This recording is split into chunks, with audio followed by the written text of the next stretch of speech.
نحمده ونصلي ونسلم على رسوله الكريم اما بعد فبسم اللہ الرحمن الرحیم۔ محترم ناظرین کرام، ہم نے کل یہاں تک لفظ موضوع تک پڑھا تھا۔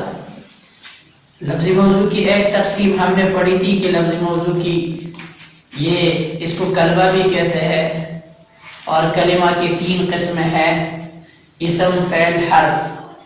ابھی لفظ موضوع کی ایک اور تقسیم پڑھتے ہیں، وہ ہے مفرد اور مرکب۔ مفرد کس کو کہتے ہیں، مرکب کس کو کہتے ہیں، تو اس کو سمجھنے کی کوشش کریں گے۔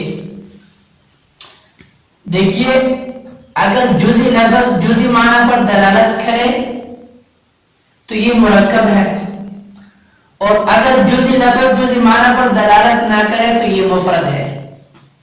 جیسے زید ہے، اگر زید کو ہم جز کریں تو زا یہ کسی معنی پر دلالت نہیں کرتا، یا کسی معنی پر دلالت نہیں کرتا، دال بذات خود کسی معنی پر دلالت نہیں کرتا، لیکن اگر اس کو جمع کیا جائے تو پھر صرف اس ایک معنی پر دلالت کرتا ہے، وہ ہے ذات زید ایک انسان۔